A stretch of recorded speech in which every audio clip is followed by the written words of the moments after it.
Afternoon, everyone.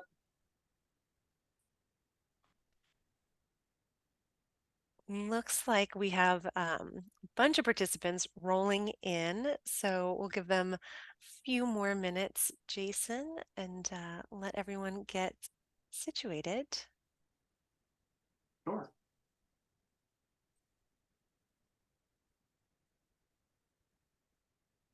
Welcome aboard, everyone. Nice to have you in our hour-long PMP Techniques and Tools seminar. Welcome, folks. We have 32, oh my goodness, growing quickly, up to 35 now in the seminar. Welcome, everyone. Just gonna keep growing, Jason. Keep growing. All right, but I will go ahead and get started. All right. So thank you, everyone. Welcome. Thank you for joining us for this afternoon's webinar on PMP techniques. And Jason Hollinsworth, a New Horizon instructor, is going to set you up for unstoppable success. And before we get started, did want to let you know that throughout, we do encourage questions. So please use either the question and answer or the webinar chat functionality in your Zoom webinar platform. And if we don't get to the questions while Jason is presenting, we will have a brief Q&A afterwards. And we'll also be sending this presentation to you, a recording via inbox. So make sure to check out your email for the recording afterwards. So with that, I will now hand it over to you, Jason. Here. Hello there. Welcome. Everyone, welcome to New Horizons version of PMP Techniques and Tools. My name is Jason Hollinsworth, but everyone just calls me Hoss. That's right, Hoss. So what does that mean to all of you? Well, that means over the next hour, you are all in a Hoss class. So it's a very laid back, it's a very relaxed environment. If you all have questions, if you all have concerns, you can ask. You can save until the end of the class and ask. I'm more than happy. At any point in time, I'm more than happy to take a step back in order to take a step forward. Welcome to PMP Techniques and Tools. All right. The first thing that we're going to jump into today is we're going to talk a little bit about actually becoming a PMP. Now, what in the world does that entail? What does that mean? Well, first off, we're going to talk about the qualifications that you need to have. The PMP, PMI does expect. They expect anyone who is striving toward that project management professional certification, they expect a certain level of, well, they expect a certain level of experience. And we're going to talk about that level in the next slide or two. We'll also get into the idea of, or what is commonly known when it comes to the actual PMP testing. We'll talk a little bit about actually filling out the application itself. So with no further ado, let's go ahead. Let's get into the section on actually becoming a PMP. So what are we looking at here? Well, you're looking at some information that I'm on recording saying this. This information, as far as the prices go, it may not be up to date because PMI can adjust prices at any time.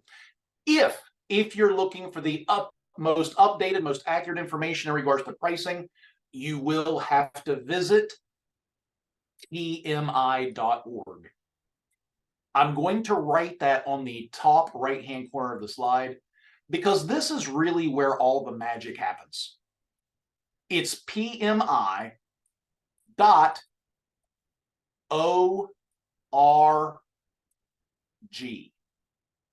pmi.org. So what you're seeing initially is you're seeing that the PMP exam itself, it is a 180 question exam. How many questions do I have to get right in order to pass? Well, that's not how it works. It's not. So in order to pass, you have to have a proficiency of 3 knowledge areas that we're going to talk about here in just a little bit. So it's not okay, I've got to get a 70% to pass or an 80% to pass. It's not like that. You have to be proficient in 3 different domains, and we'll discuss that whenever we get to that little section. You're going to have 3.5 hours in order to complete the 180 questions. Okay, so yeah, you get just a little over a minute apiece as far as the questions themselves. Now, this is the section that I really want everybody to focus in on. It's right here. I'm circling it. I'm circling it in red. I'm putting a star beside it right here. I'm even going to throw in an exclamation point. Why? Because in order to sit the PMP exam, you need to have either 3 or 5 years of project management experience. So when I say project management experience, please recognize that does not mean that you have to have the title project manager. It doesn't. As a matter of fact, in some functional organizations, they don't even have the title project manager. You're basically just a volunteer or a voluntold, right? You've all been a voluntold at some point. And so you need 3 to 5 years of experience heading up some facet of a project. If you have a 4-year degree, you need 3 years of project management experience heading up some facet of a project. If you have a bachelor's degree, if you have a 4-year degree, okay, 3 years. If you have a 2-year degree or you have your high school diploma, you will need 5 years of project management experience. Ladies and gentlemen, if you don't have the 3 or 5 years of project management experience, then you're going to need to sit the CAPM exam, or the Certified Associate in Project Management. Okay, look, you also need 35 hours of project management education. That's what you can get through New Horizons. That's the PMP course. You need the experience along with the 35 hours of project management education to sit the PMP. If you just need a foot in the door in the project management realm, then you're going to need to sit, because you don't have 3 to 5 years of experience heading up facets of a project.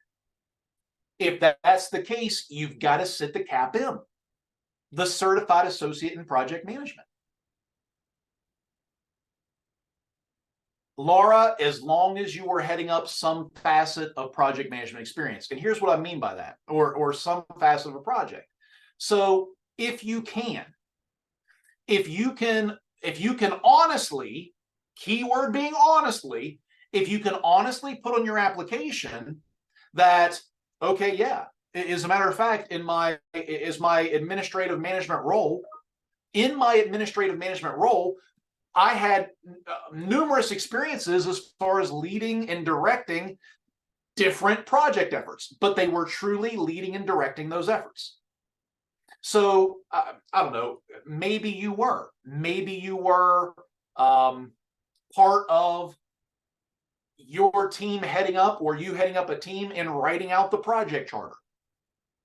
Could have been as far as if you were an administrative manager. All right, maybe you were heading up as far as from the administrative standpoint, you were helping identify influential stakeholders. You were helping gather the requirements from those stakeholders, because in your administrative duties, you used interviews and focus groups, and you headed those up. Then certainly that can be project management experience. But again, you led it, you headed it up, you guided the team. And then whatever experience you put on that application, just recognize you need to identify somebody who can actually verify that experience. because PMI, they do audit, everybody. If you have 15 people taking a PMP class, there will be 3 or 4 people that do get audited. They randomly audit.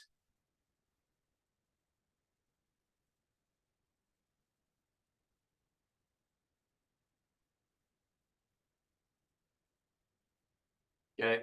And I will say this, if you have specific questions regarding whether or not your experience qualifies, because you're not sure, you can reach out to PMI directly. There is a customer service email address for PMI, and they will be more than happy to give you feedback as far as your leading and directing experience is something that's acceptable to their applications. Okay, but just realize that you're going to need somebody who can verify your experience if PMI decides to audit your application. Now, yeah, no trouble at all. Generally speaking, your application, once submitted, it's going to be reviewed within 5 business days. PMI is going to ask you for payment. And then if PMI randomly audits your application, everyone, okay, get this. They will send you instructions that are going to be specific to your application. You need to get back to them within 90 days. Once your application is approved, then you're going to get an authorization number sent to you, and you're going to have 1 year in order to actually take the PMP exam. That authorization code is good. You got it for 1 year. And then everybody, once you pass your PMP exam, which certainly, if you're going through New Horizons, certainly your chances go way, way, way up. Once you pass your PMP exam, then you're going to need to earn 60 professional development units in order to maintain your certification. You need to earn those 60 professional development units every 3 years. You must maintain your PMP certification. Professional development units, or PDUs, those are hours. You can take classes, you can have volunteer hours, but you need those 60 professional development units to maintain the status of your PMP, the PMP certification. That is an overview of the application process. Now, a couple of little tips and tricks when it comes to actually studying for the exam. Everyone, I can honestly tell you that we can.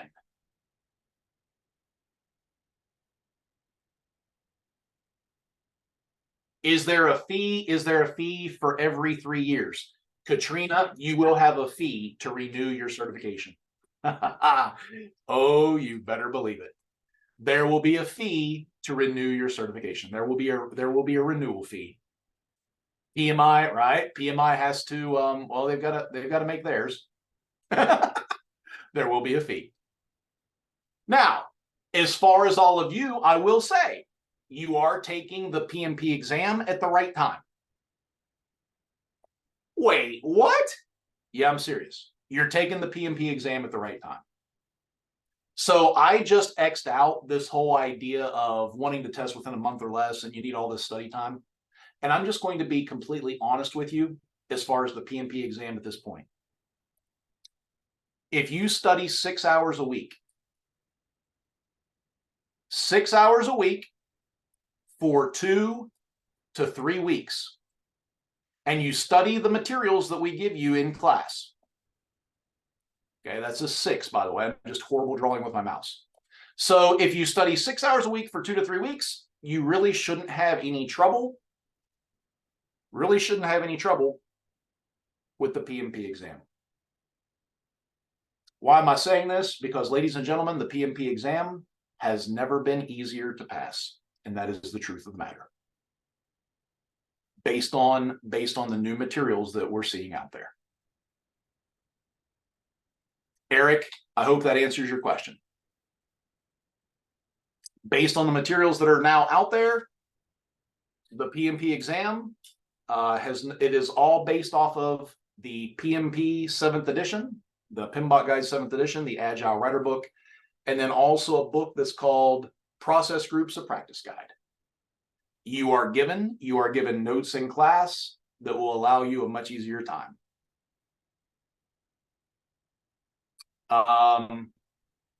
Yeah, that was the start of it. When they started focusing more on version 7 than version 6, the exam did get a little bit easier. There's no more mathematics, there's no more formulas in the exam. There's no longer any focus on the 49 processes and their knowledge areas. It's just the way it's evolved into a framework now, more of a hybrid approach rather than the true process focus it used to be. And so what are we seeing here? Well, again, just tips and tricks as far as studying for the exam. Everyone, this is truly, I want to point out this one right here. Now, why am I circling this one and pointing it out? Because I personally am really bad at this. If I'm taking a certification exam and I see one letter be the answer 4 or 5 times in a row, I start to question myself. And when I start questioning myself, I go back and I don't go with my gut feeling and I correct an answer. Look, folks, PMI, they know that people do this. So you may have an exam where the answer B is it's listed in a row 4 or 5 times on purpose to make you question yourself. So these are all little tips and tricks as far as studying for the PMP CAPM, but I wanted to bring that to your attention because, well, that one gets me a lot. And then this, what you're seeing here, these are the 3 domains that sum up your entire PMP exam now at this point. 42% is based on people, 50% is based on process, and 8% is based on business environment. Okay, Hoss, what in the world do you mean by a domain? So PMI, they define a domain as far as being just this high level knowledge area that has to be there, a high level knowledge area that is essential, let's say, to the actual overall practice of project management. The first domain is people. Now, the people domain, it covers the softer stuff. It covers the softer skills that we've got to have in order to be just a little bit better project manager. And, you know, in my opinion, this domain really shouldn't worry you. Wait, what? Yeah, this is all the stuff that you know to do anyway, because it's part of, you know, it's part of what it means to be a leader, to be operating in a leadership role. So whether you're working on iterative projects, whether you're working on predictive projects, hybrid projects, as a leader, you're going to have to support the team. You're going to have to negotiate. You're going to have to be the mentor, right? That type of stuff. And so the second domain is process. Now, what does this cover? This is the technical skills type of stuff. All right, this is doing the work of being a project manager. The skills are things like, okay, well, we're on top of project change management, and we do a good job with procurement management, and certainly we're always looking out for quality management and scope management, that type of stuff. And then you have the third domain, which is the business environment. So what does that cover?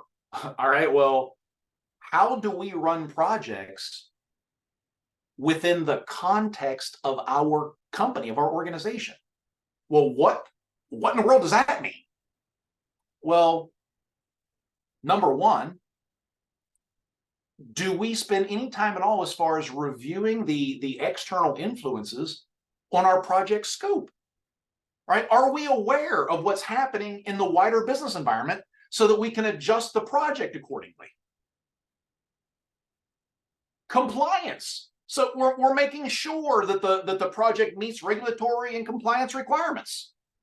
That's a big deal when it comes to project management.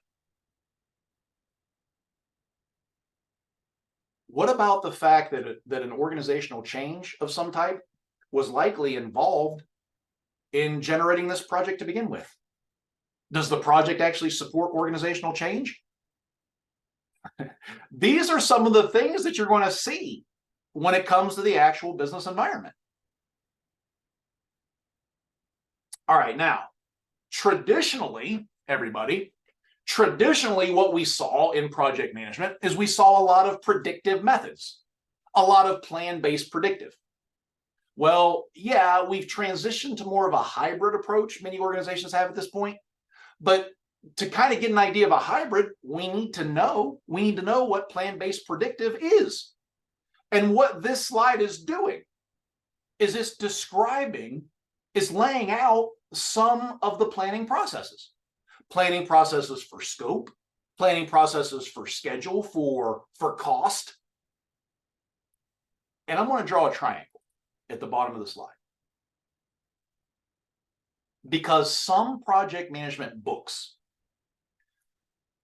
they describe the scope, the schedule, and the cost as the triple constraints. I want you to know that this triangle is not only known as the triple constraints, this is also known as the iron triangle of project management. And so if you're looking at this from a customer's perspective, they're worried about what they're getting, which is the scope. They're worried about when they're getting it, which is the time or schedule. And they're worried about how much it's going to cost them, right? Which is the cost. So that's why it's referred to as the triple constraints. Now, it's also known as the iron triangle of project management. Why? Because right off the bat, we need to understand the scope of the project. We need to understand what is included in the project. We've got to understand what is involved in the project. In plan-based predictive, you need to know the scope of the project up front. You need to understand your parameters up front.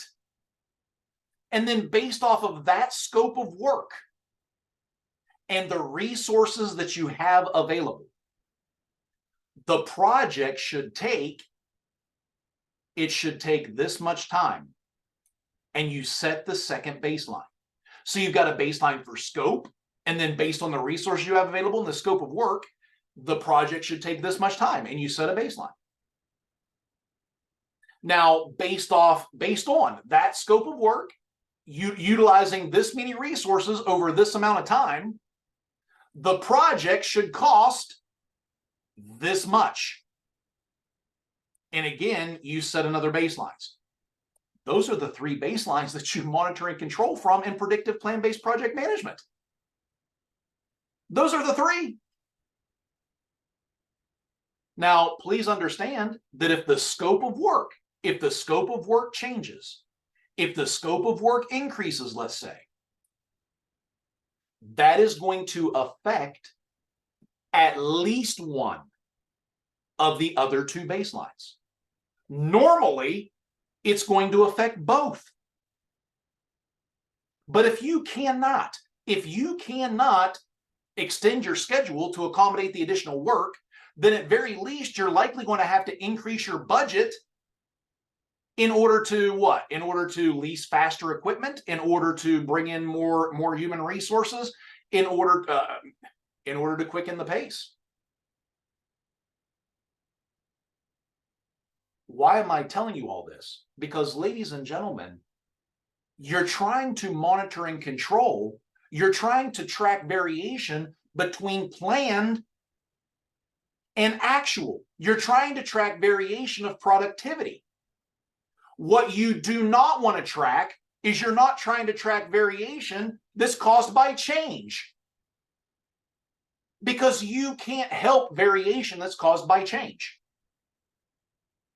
So when the scope changes, we need to reset our baselines based off of the new scope. How do we do that? It's got to be based on an integrated change control system.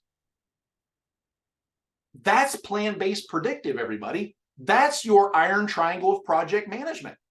Our job, a big part of our job as a project manager, is to hold this triangle in equilibrium. Meaning what? Meaning if the scope increases, we're submitting the change requests so that they get approved so that we can update at least one of the other two baselines accordingly.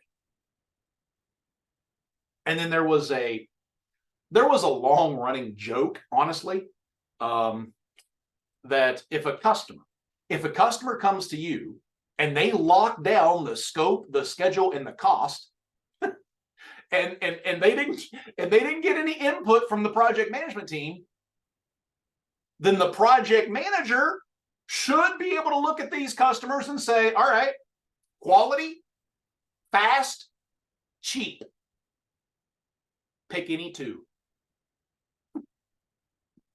Right? Now, don't get me wrong, it's kind of a long-running joke, but you can, folks. I mean, think about it. You can have it quality and you can have it cheap, but it won't be fast. You can have it quality and you can have it fast, but it will not be cheap. All right? You can have it fast and you can have it cheap, but it's not going to be quality. Pick any two you want.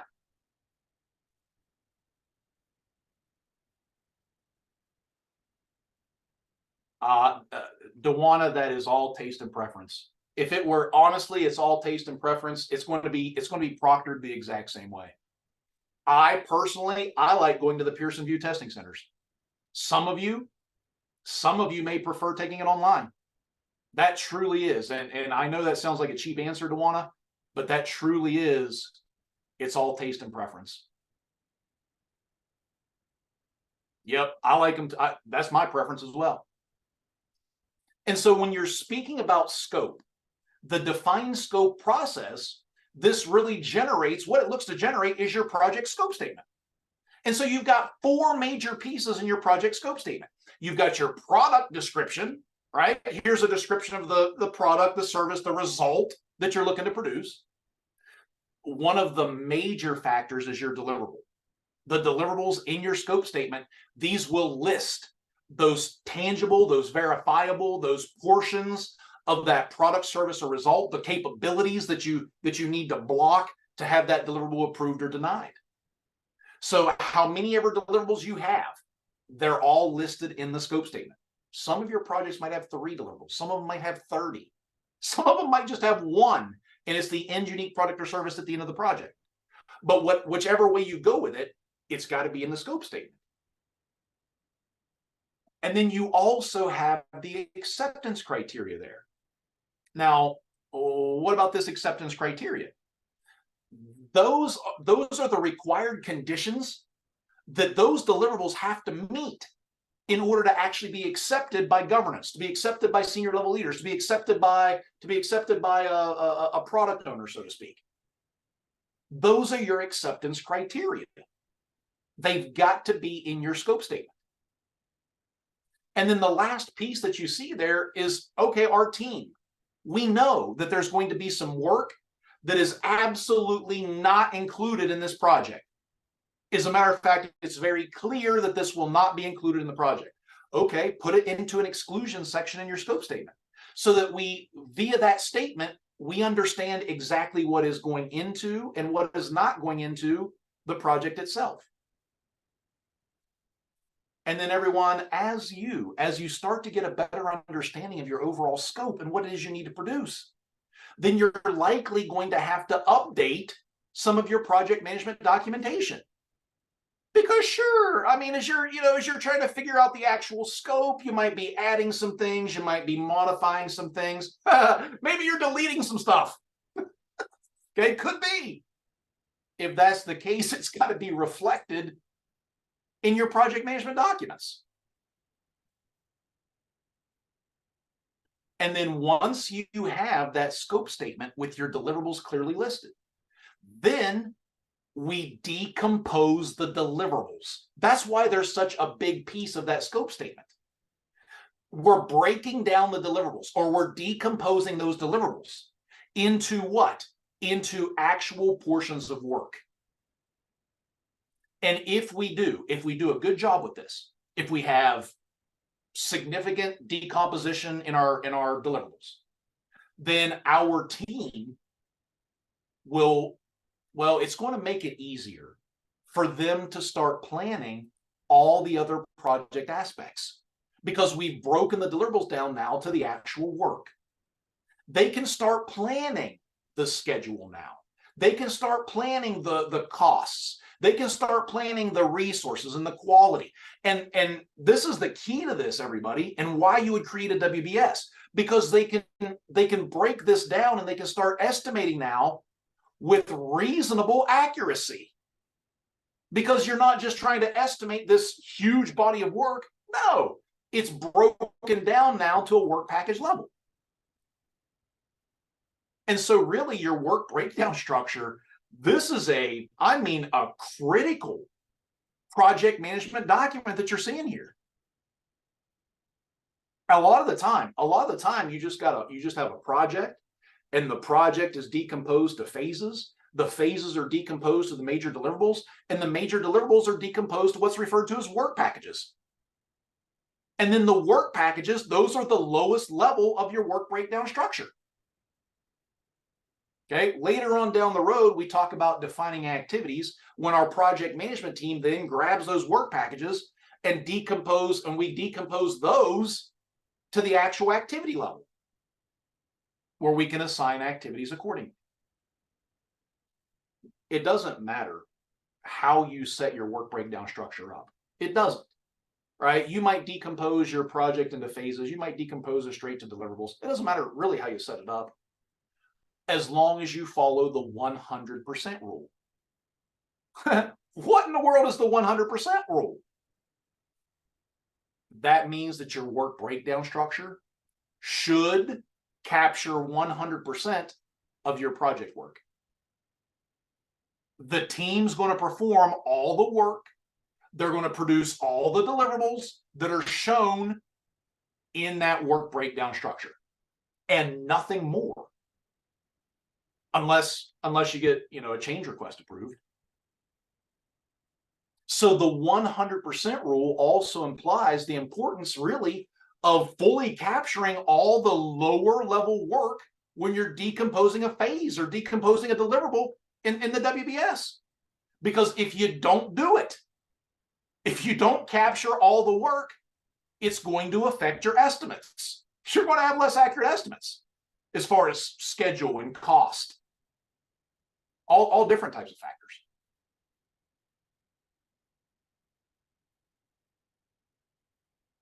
So what you're seeing here are all of the schedule planning processes. The first process, plan schedule management, that creates a schedule management plan. Ideally, ideally that document should tell the team how to perform the remaining processes you see there, how they're going to define their activities, how they're going to actually determine the specific activities that we need in order to meet our project objectives, in order to actually produce the deliverables. And then once we have the activity list, once we've actually defined the activities, how are we going to go about sequencing them? Are we understanding the relationships between them? You've got to finish this activity before you can start this one, or you have to start this activity as soon as you start this one. We understand the relationships between those activities, and we begin to sequence them. Now that we have these activities listed, we have them sequenced, we can now think about the durations associated with these activities. How much time is it going to take to knock these out? And then based on the activities, the sequencing of those activities, the durations of those activities, and resource availability, we're developing a schedule. Okay, we're looking at the sequence of the activities, we're looking at their durations and their resource requirements, and we're coming up with the best schedule to perform the work.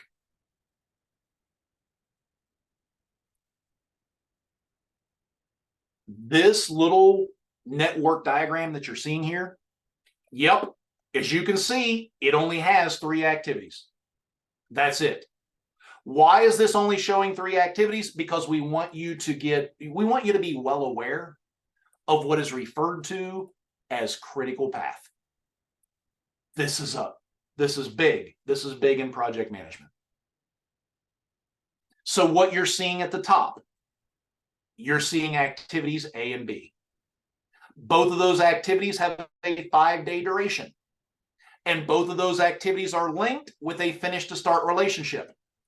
All right, so why am I telling you all this when you can see it? Because those 2 activities will take us a total of 10 days to finish. Activity C on the bottom. This isn't linked to either A or B. Nope, neither one of them. So activity C and activity A, those 2 activities can start when the project starts. Well, activity C, that's down here by itself, it's a 7-day duration.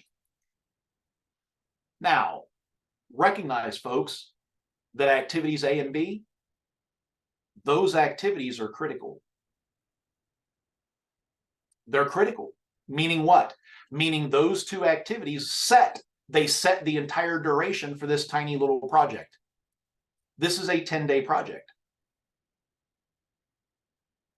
If activity A or activity B, if either one of those 2 activities get delayed, right? If either one of them start later than expected, or either one of them take longer than expected, it's going to extend the overall project duration. If activity B takes 6 days, it's going to be an 11-day project duration. So as a project manager, and this is really the note that you want to take, as a project manager, we need to pay attention to activities A and B. That's where our primary attention is focused, because activity C can be delayed by as much as 3 days, and we'll still finish in 10. We'll still finish to our baseline. If activity A or B get behind, could we potentially pull resources from activity C, apply them to A or B in order to catch up, to get us back to a 10-day duration? Because you've got 3 days of float, 3 days of slack, 3 days of wiggle room in that bottom path.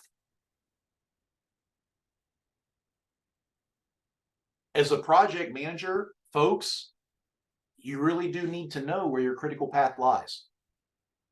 Those are the activities that really should be garnering, I guess, the majority of your attention.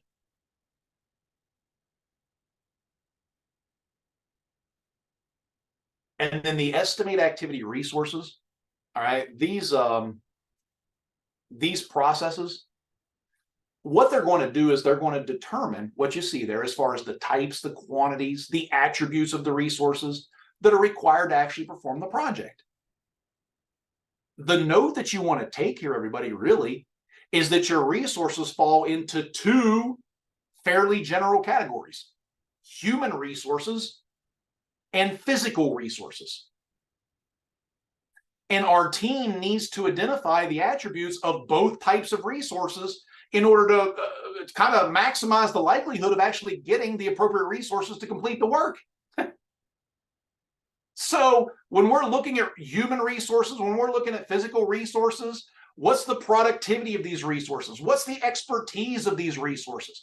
What's the availability? Come on now, you all know in today's day and age, availability is always tight.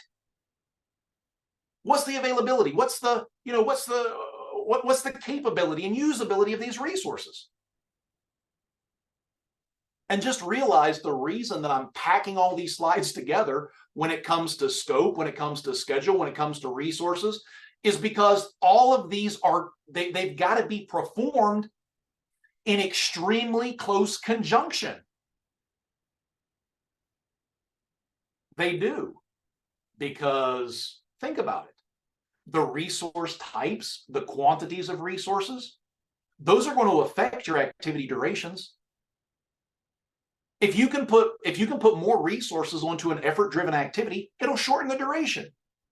If you can lease a faster machine, or you can apply a faster piece of equipment, it's going to shorten the duration.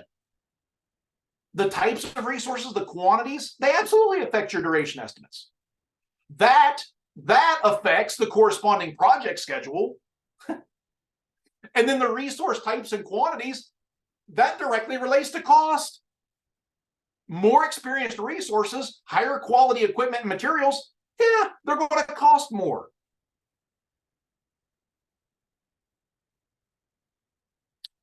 And then the project cost management knowledge area. Everybody, you've got some planning processes here that do just that. They plan for cost. The plan cost management process, what does it do? It creates a cost management plan.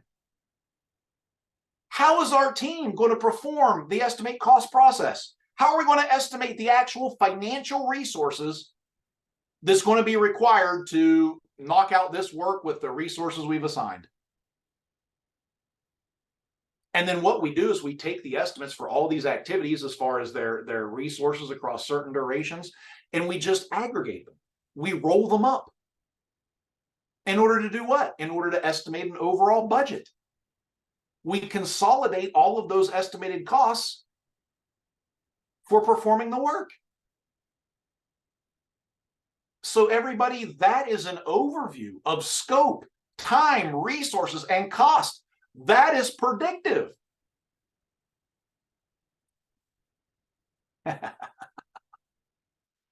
Let's take a moment and look at adaptive. Let's look at adaptive.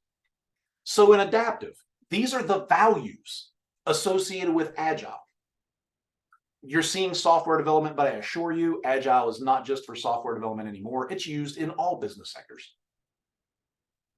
Individuals' interactions over processes and tools, working software, a working product or service over comprehensive documentation.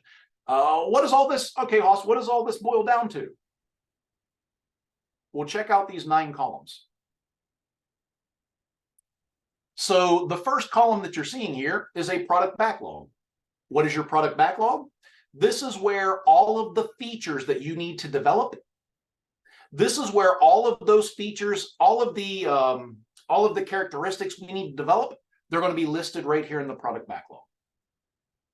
Please note, the product backlog represents extreme flexibility. Meaning what? Meaning this product backlog can change at any time. You can update the product backlog at any time. It represents extreme flexibility. The product owner, the voice of the customer, that maybe the customer themselves in a small organization, they're the ones that are in charge of this product backlog, and they can change it, update it anytime they want. It represents extreme flexibility. This is what we need to create. Put it in the product backlog. Then you have an iteration or a sprint planning meeting. All right. Adaptive project management is iterative, meaning we develop in time-boxed periods. Chris, it absolutely is. You bet you. And so we develop in these time-boxed periods, and our agile team, they sit down with the actual product owner, the voice of the customer, and they groom this product backlog. They groom the features to make sure there's no vague features, to make sure there's no hidden complexity. And they take this from this list of extreme flexibility, they groom it, they prioritize it, and then they pull a number of these features into the iteration backlog or the sprint backlog. Now, what does this do? These are the items, the features, the characteristics that your team's actually going to work on, let's say during this 3-week period. We're going to set our iterations as 3 weeks. So here is our plan for the next 3 weeks of work. Please recognize this represents extreme stability. Your product backlog is extreme flexibility. Your sprint backlog, what does it represent? It represents extreme stability. They balance each other. If all you had was extreme flexibility, you'd never get anything done. Extreme flexibility, you'd never get anything done. It's extreme stability that allows you to balance it. Nothing changes this sprint backlog during a sprint. This is the work that you will do during that 3-week period of time. If something renders this sprint to where the output would no longer be of any worth or value, then you just stop the sprint and you go right back into a sprint planning meeting. You do not change the sprint. You don't change the sprint backlog. That's your stability. That's how you get work done. Every day, your team comes together. They talk about what they did yesterday, what they're going to do today, and they talk about the hurdles that they hit. Every day. Now, why am I stressing that? Because remember, adaptive, agile, it's all about individuals and interactions over processes and tools. Look at that value. Well, think about it. What is your sprint planning meeting? Individuals and interactions. What is your daily scrum? Individuals and interactions. It mentions burn down charts here. What in the world's a burn down chart? This is how we track. If it's going to take 175 activities in order to produce those 4 features that are in that sprint backlog, then folks, what we're going to do is we're going to say, all right, well, we've got 3 weeks to do this. I want to watch my activities burn down as my time burns down. And in a perfect world, we all know this world's far from perfect, but in a perfect world, you would reach 0 activities left just as you hit 0 time left. And so we would use a burn down chart to do what? To help us track. Now, what is the sprint review? This is where your product owner, the voice of the customer, in some small companies it might be the customer, this is where they actually get to see what it is you developed during that 3-week period. They get to test it. You get to demonstrate it for them. And then they give you, they give you the valuable feedback. It is that valuable feedback that goes into the product backlog as a feature, and you may be able to bring that to the forefront of the next sprint.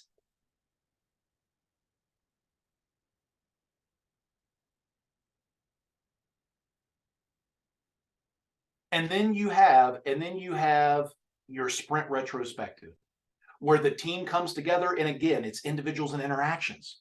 They talk about what went well during the sprint, what didn't go so well during the sprint, what they'll do differently in the next iteration. Iteration and sprint, by the way, the exact same thing. And the last piece to this, everybody, is sprint closure. Meaning what? Meaning you look at your release agreement. And some of you may be in a situation where you get to the end of a sprint and you need to have a potentially shippable portion of that product or service ready for that customer to start using immediately. But it depends on your release agreement. You may have 3-4 iterations before you release an increment. But again, it all depends on your release agreement. And you go from the release agreement and closing out this sprint, rolling right back into the next sprint planning meeting, and this is your cycle. And you just continue the cycle until your customer says, this is it. It's what I needed. It provides the most value, folks, for your customer. That is an agile perspective. Now, as I walked you through those 9 column headers, what did we do? We kind of touched base on all of these. Because that is the overall idea of Scrum.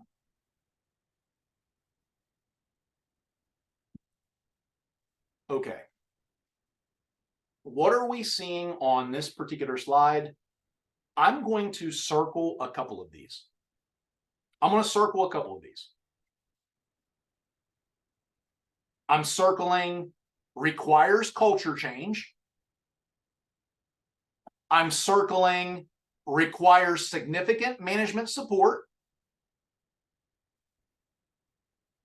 And I'm also going to circle requires reinforcement not to fall back to a predictive or waterfall way of doing things. I've circled those 3 areas. Why did I do that? Because bottom line, many organizations try to go with an agile mindset. And as soon as they start to realize that project managers, in many cases, they're giving up their authority. They're no longer assigning activities to individuals, and they're no longer scheduling activities to those people and making sure that they carry out that activity in this amount of time at this amount of cost. No, that's not how it works. What they're doing is they're putting together self-organizing teams. And those self-organizing teams, they decide what work needs to be done.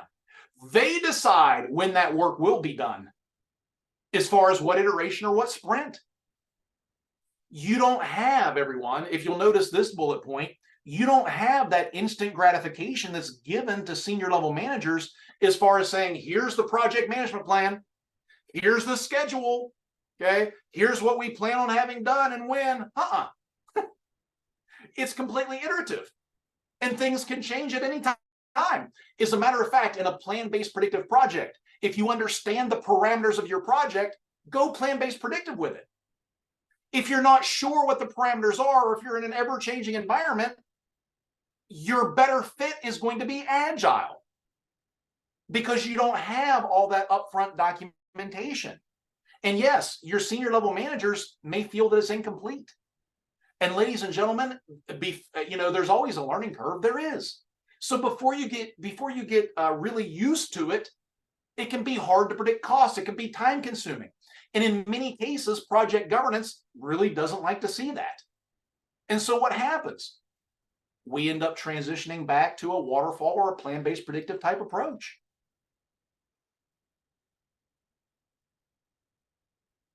And with that, everybody, I want to make sure that I leave some time for questions or concerns about this. But at this point, you all have gotten a really good overview of applying for your PMP, the 3 baselines in plan-based predictive, and the overall flow of an adaptive Scrum type methodology. Any questions or concerns, please do let me know. And congratulations, everybody. You've reached the end of this webinar. I appreciate your attendance. Let's light this chat box up. What questions do you have? Thank you so much, Haas. We got a shout out to Haas in the comments. Yeah, please. I know that we've answered a lot of questions throughout the webinar, but if you have any additional ones, you can go ahead and either drop that in the chat or in the Q&A. We've got a couple. Thanks a lot. Thanks a lot. Thanks a lot. I would ask if people are interested in taking the PMP exam, what are sort of the next steps that they should be looking to do right now, today, if they leave this and say, okay, I'm done, I'm going to take the PMP. What are the next steps they can take? Well, make sure, number one, if you're taking the PMP and not the CAPM, you've got to make sure that you do have the 3 or 5 years of experience in order to actually sit the exam. And then number 2, you also need the 35 hours of continued education.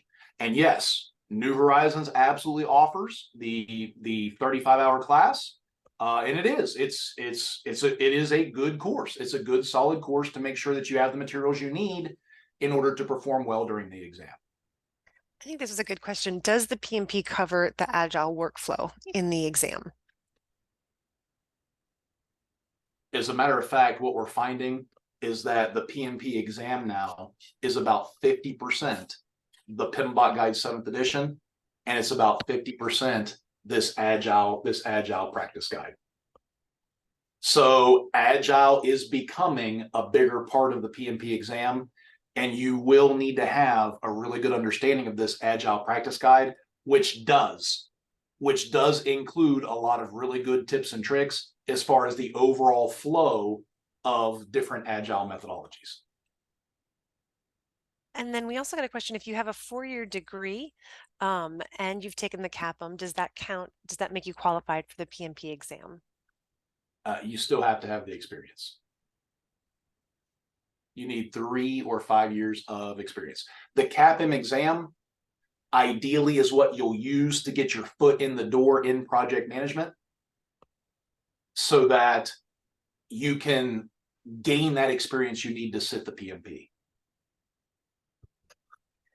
And then yeah. So your two main books.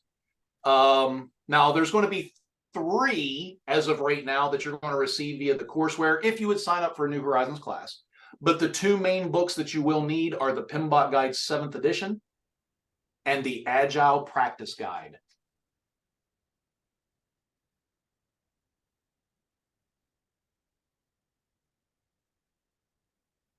If we've taken product owner, Scrum Master, ITIL 4 counts as education hours. It has to be PMP hours or project management professional. It's got to be the PMI, PMP materials.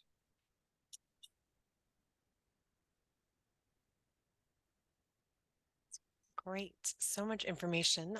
Someone asked specifically for a link to the PMP course on New Horizons. So I did drop that link in there, and I'm going to go ahead and I'll drop the CAPM as well in there just for anyone who's interested, since it did seem like we had a little bit of interest in both. Thank you for doing that, Tiffany. You're welcome, of course. Nice job. Would absolutely love to welcome anyone to take a course. And we got a shout out that said that someone has taken their class with you. I'll guess I'll put them on the spot. Did you take the exam?